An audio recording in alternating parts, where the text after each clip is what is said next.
At their 25-yard line, they trail for the first time in the football 1980 game. ushered in a continuation of the Gamecocks' winning ways. It was a second consecutive 8-win season and was a campaign featuring George Rogers and his marvelous exploits carrying the football and his team to new heights.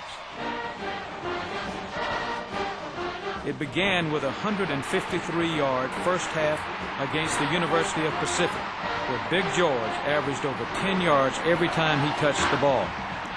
Then another 100-yard half against Wichita State that went down as the greatest offensive outburst ever for the explosive Carolina ground attack. With powerful up-front blocking by the likes of Ben Cornett and Willie Scott, the Gamecocks rolled up 527 yards total offense and scored a South Carolina record 10 touchdowns. Their 73 points is the highest point production ever. The game of the year came 2 weeks later when the undermanned and undersized Gamecocks ventured to Ann Arbor, Michigan, the den of the mighty Wolverines and the winner of that year's Rose Bowl. The throng of 104,213 was the largest number to ever see a South Carolina team perform, and they performed an exhibition that many Gamecock faithful will recognize as one of their most memorable triumphs. George Rogers commanded the ground attack as he rambled for 142 yards. He comes back to the left on a reverse to give the ball to Rogers, trying to sweep to the outside, cuts to the inside 15, 10, all the way to the 9-yard line. What a run by Rogers. Tight end Willie Scott, who would finish his career fourth on the USC receiving list, hauled in 4 passes for 52 yards. Back to throw, Sniper all the way back to the 21. Little delay over the middle of Willie Scott. He's up the 35 to the 40 and hit down at the 44-yard line. Defensive back Mark Bridges made a key play late in the game to snuff out a Michigan drive when he picked off this Wolverine pass. The middle, and it's intercepted by Mark Bridges. Pass intended for Alan Mitchell. Walt Cater contributed 2 fumble recoveries deep in Carolina territory to help keep the Wolverines out of the Gamecock end zone. It'll be a touchback. Walt Cater got the loose football, and what a break for Carolina. The defense was paced with 12 tackles by lineman Chuck Allen and another 10 from Ed Baxley. Wolfick trying to drive off the right side, runs right into Eddie Baxley, the linebacker.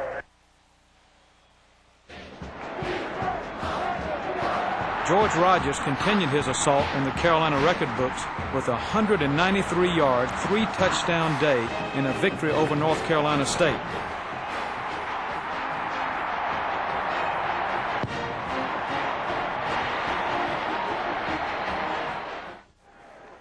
He came back for 36 carries and 224 yards in a Duke victory that included this 43-yard touchdown beauty. The powerful USC rushing attack amassed 425 yards on the ground. Freshman punter Chris Norman went in the record books as he pushed Duke back with 3 punts for a 50.7-yard average. George Rogers' prolific season kept rolling into the next conquest over Cincinnati when he gained 128 yards in USC's 49-point first-half performance. The big play half was highlighted by Carl West's 58-yard touchdown jaunt. Johnny Wright eclipsed them all with this marathon 60-yard excursion.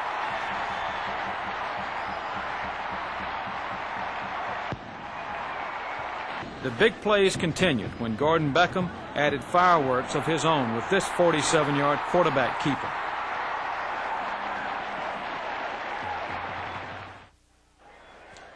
George Rogers was averaging over 150 yards a game, culminating with this last home game, an exciting last-second shootout win over Wake Forest.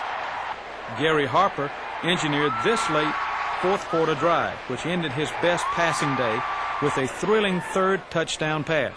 It came from 62 yards away and fell into the waiting hands of flanker Horace Smith, who raced the pay dirt with only 57 seconds remaining to save George Rogers' day and wrap up the Gator Bowl bid. South Carolina's favorite son became the first Gamecock player in a century of football to have his jersey retired while still active and earn a place in history and adoration from every fan who ever saw him wear the garnet and black. When the balloting was completed, George Rogers stood tall as the greatest player in the college game and brought home to the state of South Carolina its first ever Heissman Trophy. George went on to finish with 168 yards against Clemson. Turns the corner, 40, 45, 50, down the sideline to the 40, still going and out of bounds. Inside the Tiger 30 at the 29-yard line. He attained his 22nd straight 100-yard-plus rushing game in front of a throng of 35,000 ardent Gamecock fans who traveled to Jacksonville, Florida, and watched him win the Gator Bowl's Most Valuable Offensive Player award. George Rogers captained this, the most prolific offensive team in Gamecock football history. The team's 348 points scored and 3,397 yards rushing were single-season records that enabled this team to tie the school's record for most victories with 8. George finished his brilliant season with 1,894 yards rushing and capped out his career not only as the leading rusher at Carolina, but his 5,204 yards earned him a lofty 4th place on the all-time NCAA list. His consensus All-American senior season and career set Gamecock records for rushing yardage and for most points scored, with 84 in 1980 and 200 for his career. While the Heissman Trophy winner went on to lead the National Football League in rushing, the 1981 South Carolina team continued its winning ways, not on the ground, but by going to the air with Gordon Beckham at the helm. This first touchdown through the air came in the season opener against Wake